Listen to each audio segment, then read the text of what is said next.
All right, so today we're stepping into a world that, well, it's a little bit hush-hush. We're going deep behind all that Hollywood glitz and glamour, and we're going to be unearthing, well, the secret history of, gay folks in Hollywood, like actors, directors, writers, everyone really. It really is like a whole other story happening right alongside all those famous films we all know. Right, and it's more than just like juicy gossip, I mean, it's a window into how the whole idea of like being homosexuality evolved alongside Hollywood as it became like this massive cultural machine.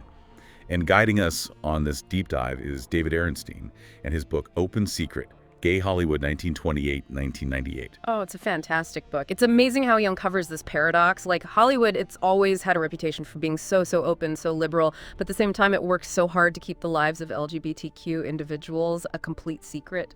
It's wild. For sure. And I mean, think about it. The late 19th century, that's when homosexuality even started being used as a medical term, like a way to categorize people. Yeah. And that shift, it changed everything. How society viewed same-sex desires, same-sex relationships.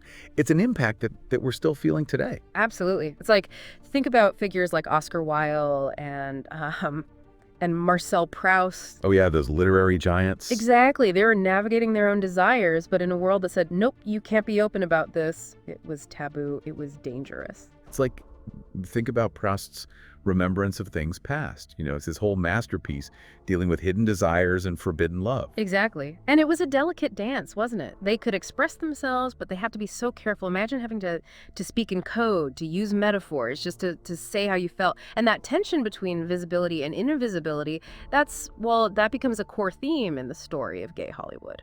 It's so true.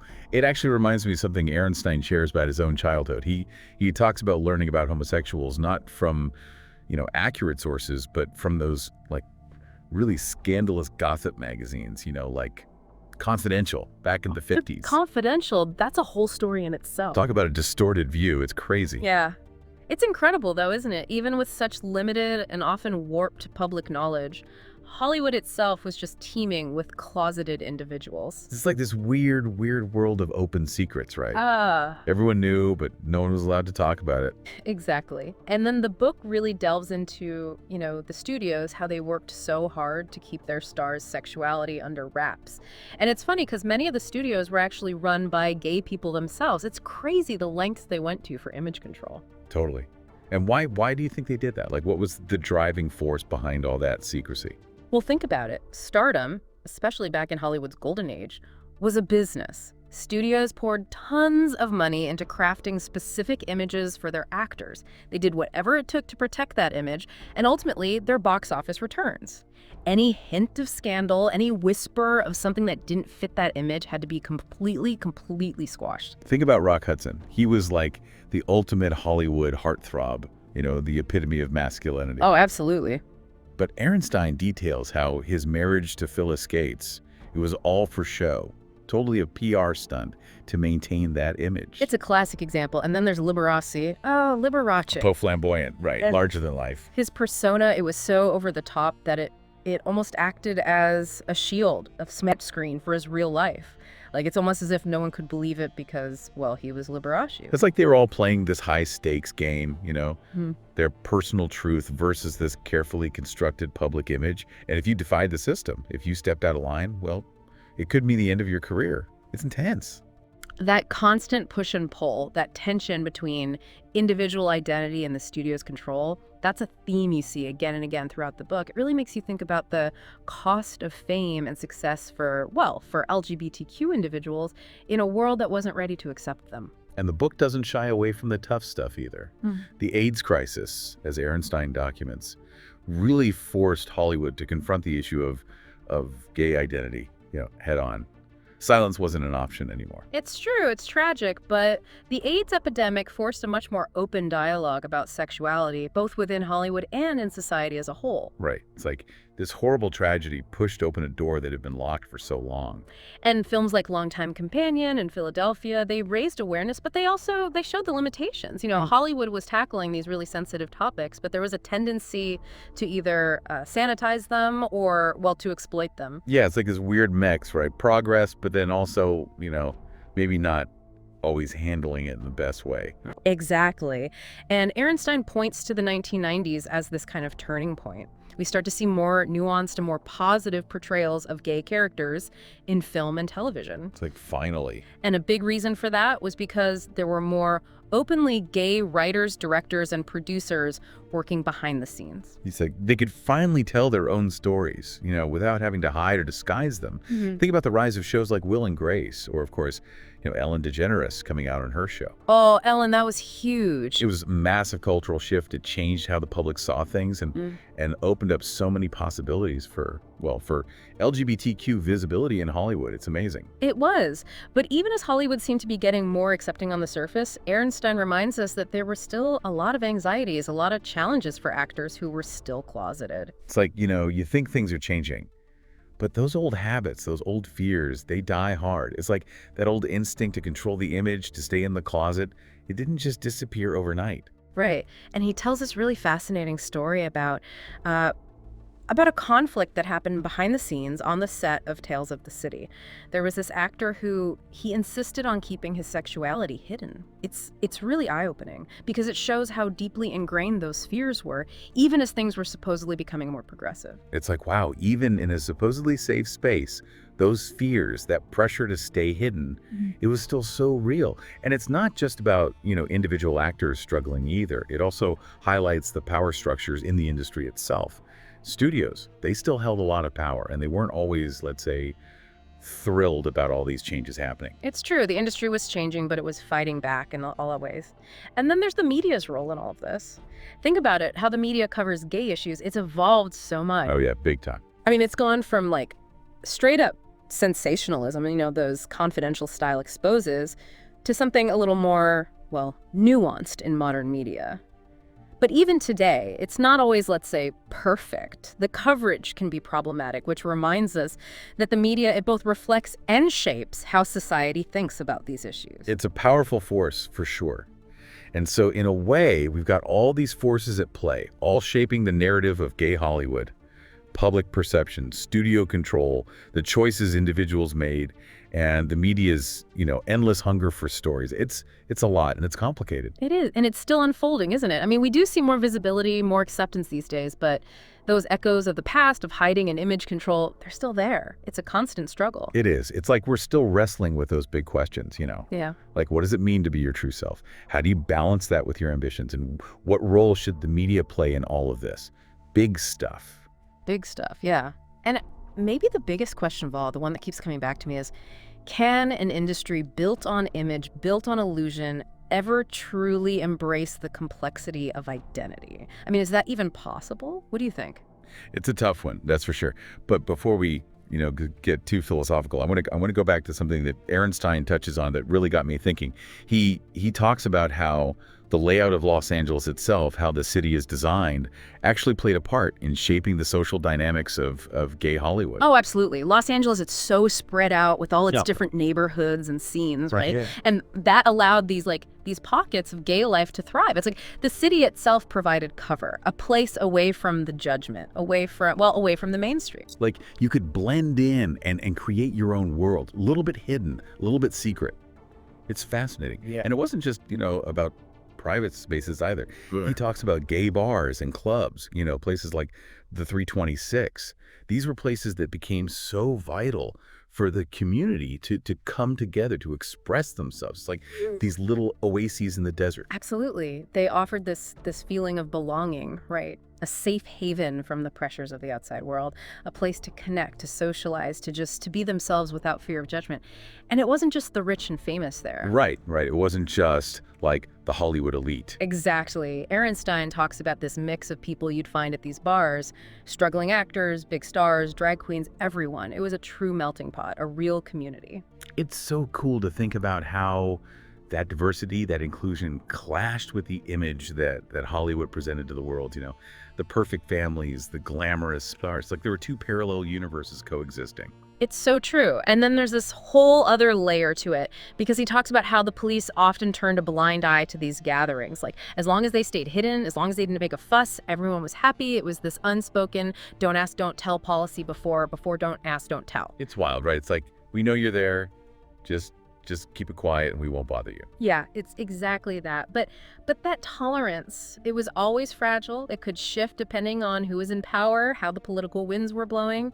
And as societal attitudes started to shift, as the gay rights movement gained momentum, that delicate balance started to break down. Like things couldn't stay hidden forever, right? The world Yeah. was changing, and those changes were starting to affect Hollywood too. And Ehrenstein talks about the Stonewall riots as this massive turning point. Oh yeah, Stonewall, that was huge. I mean, it was this uprising against police harassment, happened in New York City, but the impact, it was felt everywhere, even in Hollywood. For sure. It's like that moment changed everything. It was a shift from passive acceptance to active resistance. It was like all of a sudden LGBTQ individuals felt empowered to demand their rights, to challenge the status quo, to step out of the shadows. They weren't going to be quiet anymore. And that wave of activism, it wasn't just about protests, in the streets. It seeped into Hollywood itself.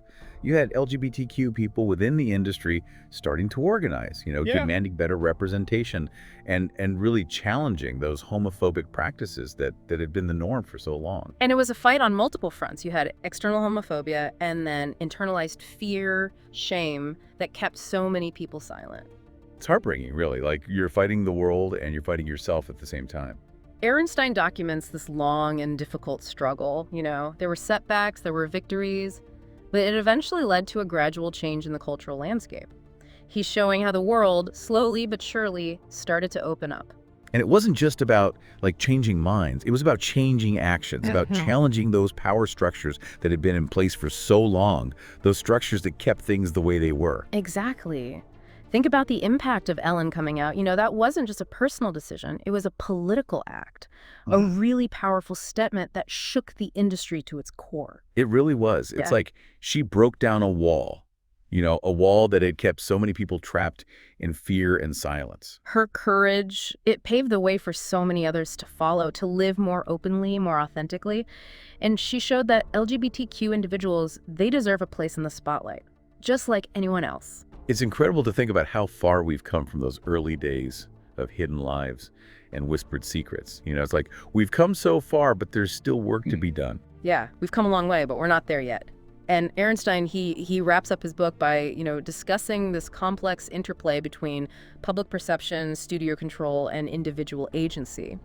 And he's careful to emphasize that even now, in this age of, supposedly increased visibility, the legacy of secrecy of image management, it still exists. It's true. It's like it's ingrained in the DNA of Hollywood in a way. It is. And it's not going away overnight. No. So we're still navigating this delicate balance between the need for privacy and the desire for representation.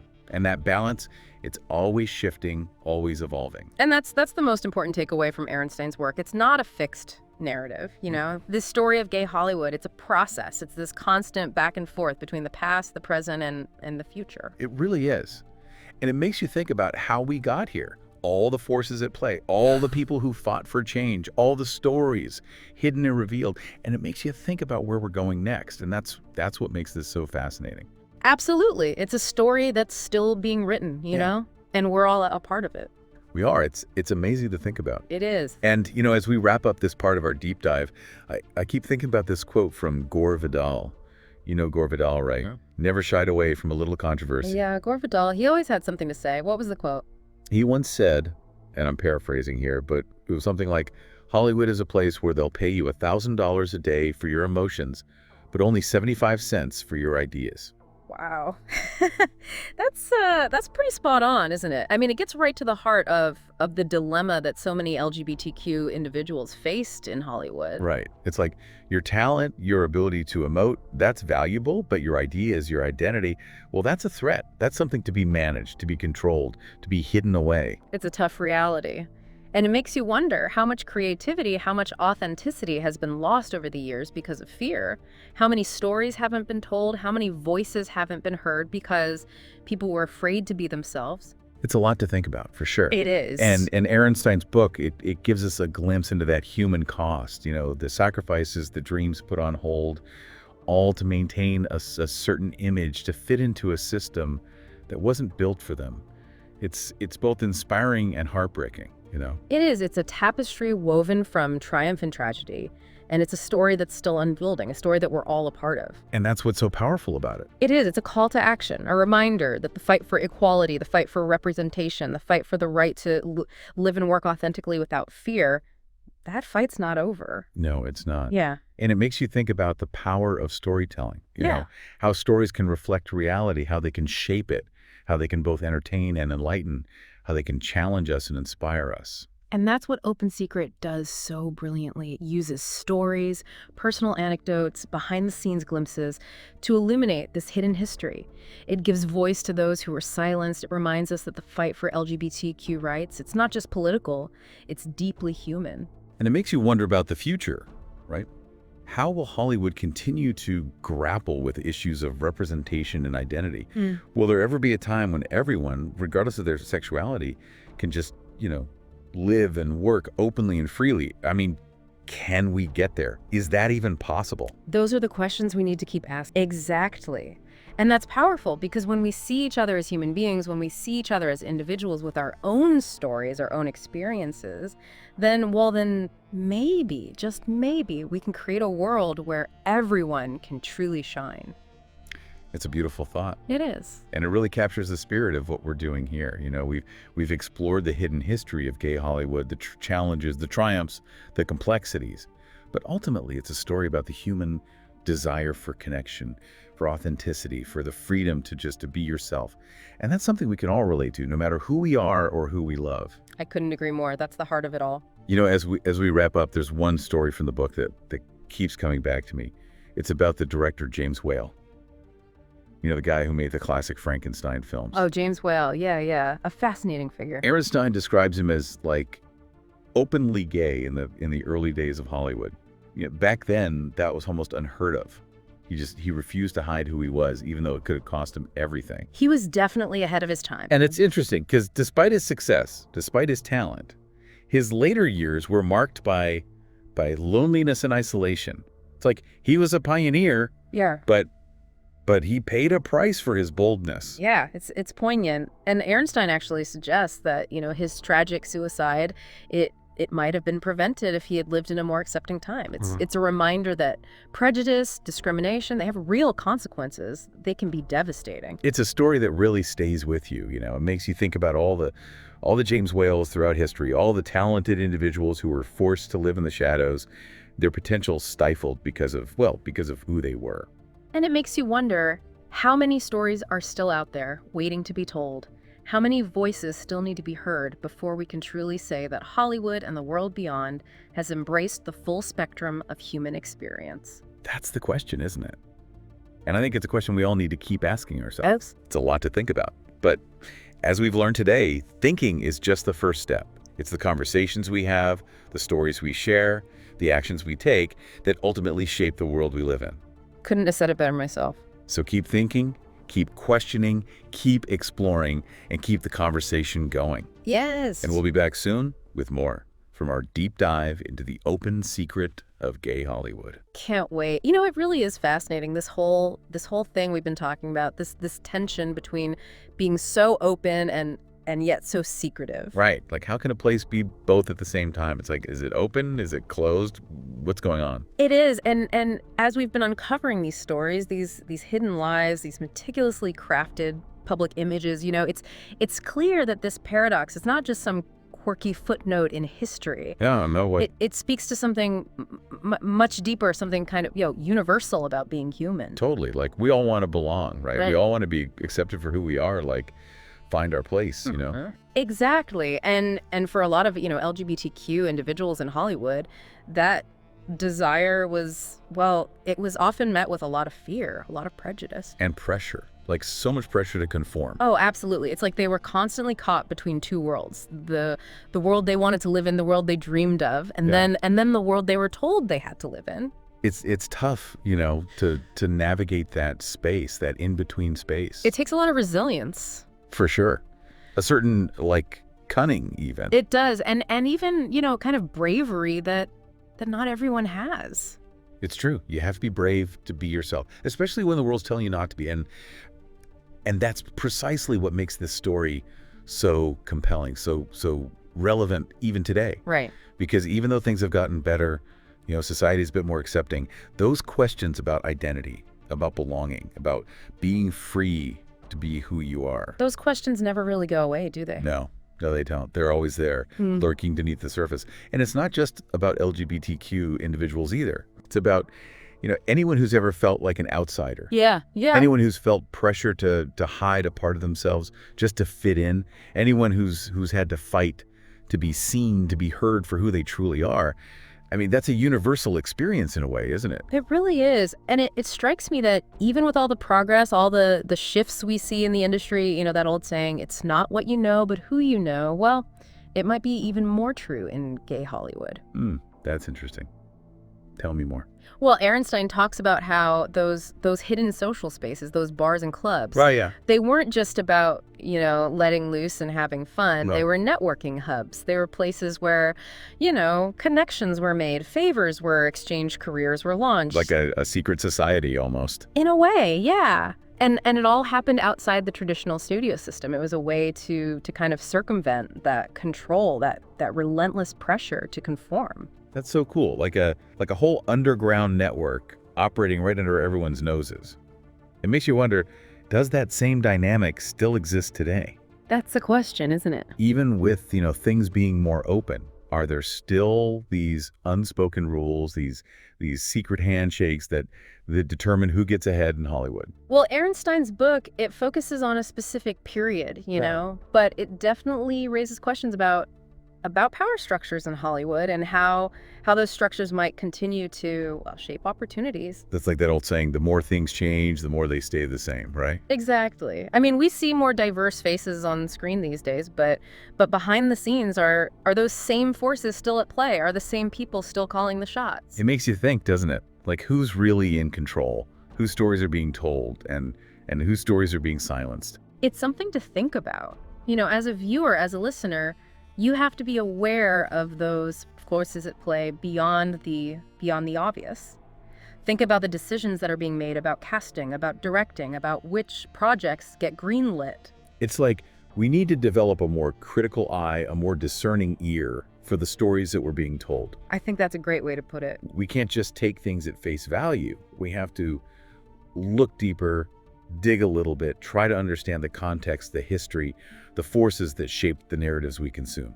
Absolutely. And that's why understanding the history of gay Hollywood, it's not just about appreciating the past, It's about developing those critical thinking skills so that we can engage with the present and shape the future. We have to be active participants in this ongoing conversation. So we're not just passive consumers of whatever Hollywood throws at us. Right. We're thinking critically, we're asking questions, we're demanding better representation, we're holding the industry accountable. And that's how we make change happen.